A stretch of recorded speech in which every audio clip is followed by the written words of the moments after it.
자, 그럼 그 다음으로 구독자분의 상체 운동, 벤치프레스와 오버헤드 프레스, 그 다음에 몇 가지 평가 동작에 대해서 보고 오도록 하겠습니다. 자, 구독자분의 벤치프레스 하는 모습인데, 벤치프레스를 굉장히 잘 하고 계십니다. 굉장히 잘하고 계시는데 이제 횟수가 반복되면서 왼쪽 팔이 먼저 밀리고 견갑골 안정화가 되지 않는 모습을 관찰할 수 있습니다.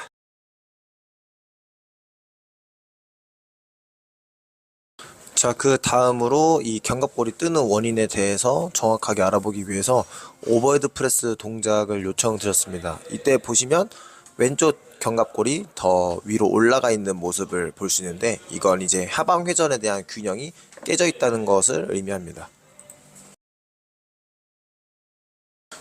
구독자분의 견갑골 움직임에 대한 영상입니다. 이렇게 견갑골 후인을 할 때 보시면은 왼쪽이 덜 내려가는 것을 확인할 수 있습니다. 근데 여기서 이제 이분이 포징을 잡았을 때는 견갑골의 높이가 맞아지고 그 다음에 잘 견갑골을 뽑아낼 수 있는 것을 확인할 수 있습니다. 이렇게 견갑골을 잘 뽑아낸다는 것은 정거근의 기능은 정상이다 라고 볼 수 있게 됩니다. 우선 벤치프레스만 봤을 때는 제대로 알 수 있는 정보가 많이 없어서, 왜냐면 이분이 벤치프레스 동작을 되게 괜찮게 잘 하고 계십니다. 그래서 그 다음으로 오버헤드 프레스 영상을 요청을 드려서 확인을 하게 되었고, 그 다음번으로는 견갑골 움직이는 것, 이렇게 영상을 보게 되었는데, 이분이 이제 견갑골을 움직이는 영상을 보았을 때 이 견갑골, 특히 왼쪽이 제대로 후인이 되지 않고 그 다음에 광배근의 활성이 제대로 되지 않는 모습이 보였습니다. 그래서 이 부분에 대해서 문제점을 해결할 수 있도록 이제 운동 순서를 한번 알려드려 보도록 하겠습니다.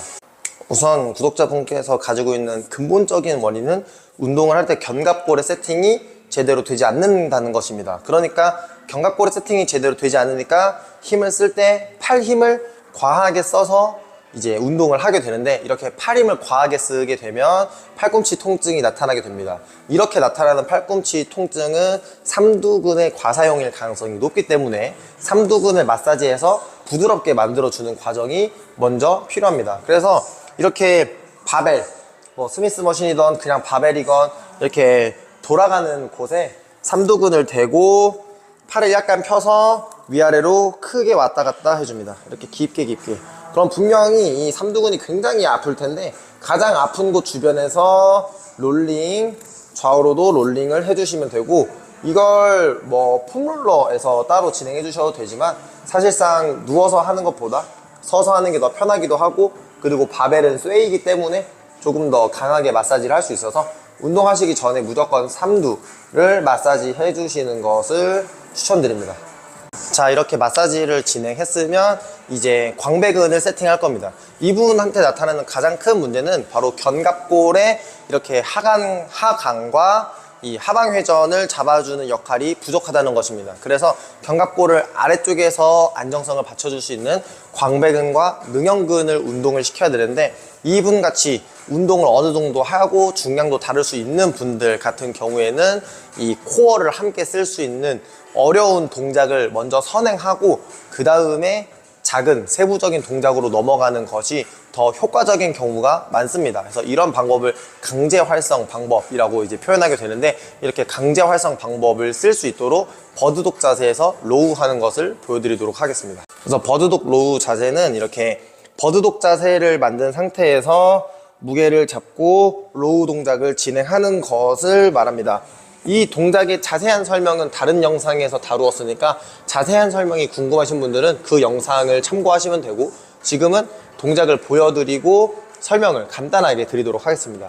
이렇게 버드독 자세를 잡으신 상태에서 내가 10번에서 15번 정도 할 수 있는 적절한 무게를 들어줍니다. 너무 무거울 경우에는 코어 힘을 못 쓰고 허리나 팔 힘을 많이 쓰게 되기 때문에 너무 무겁지 않게 적절한 무게, 한 15kg에서 10kg 사이 정도의 중량을 선택하시면 됩니다.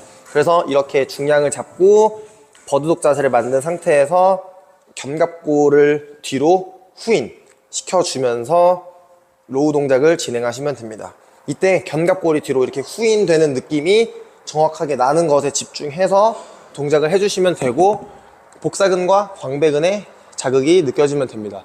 그래서 이 동작은 10번에서 15번 정도 1에서 2세트 정도를 먼저 선행해 주시면 됩니다.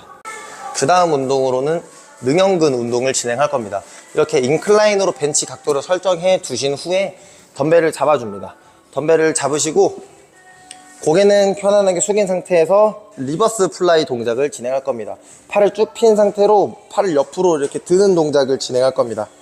이렇게 팔을 옆으로 들었을 때 정확하게 견갑골의 사이, 능형근 위치에 자극이 와야 됩니다. 그래서 이 상태에서 팔을 옆으로 쭉 뻗으면서 동작을 진행해 주시면 되고, 견갑골이 뒤로 모일 때까지 팔을 들어주시면 됩니다. 이때 팍 이렇게 던지면서 치는 동작이 아니라 팔 힘으로 내가 이걸 들어 올린다는 느낌으로 힘으로 동작을 진행해 주시면 됩니다. 이때 운동하는 자극 부위가 정확하게 견갑골의 사이에 느낌이 와야 됩니다. 그렇게 동작을 진행하시면 되고, 한 무게는 2에서 3kg 정도, 너무 무겁지 않게 약간 가벼운 무게를 선택해서 15번에서 20번 1에서 2세트 정도를 먼저 선행해 주시면 됩니다. 자, 이 정도 동작을 진행하고 기존에 하시던 벤치프레스나 오버헤드 프레스를 진행하시면 아마 전보다 훨씬 더 어깨의 느낌이나 가슴의 느낌, 등 운동의 느낌이 잘 나게 되실 겁니다. 이렇게만 하셔도 되는 이유는 이분께서 이 동작 자체를 잘 못하는 것은 아니고 이 견갑의 세팅도 다 할 줄 아는데 몸의 조건이 세팅이 견고하게 되지 않는 조건이라서 몸의 조건을 잘 만들어준 후에 운동을 그냥 진행하시면 분명히 전보다 훨씬 더 자극이 잘 오는 상태로 운동을 진행하실 수 있게 되실 겁니다. 그리고 운동을 진행하실 때 너무 고중량에서 운동을 진행하는 것보다 내가 자극이 잘 오고 올바른 동작으로 통제할 수 있는 범위의 중량에서 운동량, 그러니까 볼륨을 많이 쌓는 것을 추천드립니다. 이렇게 운동량을 계속 늘리면서 접근하셔야 고중량으로 올라갔을 때 확실히 더 힘을 잘 쓰는 것을 확인할 수 있게 됩니다.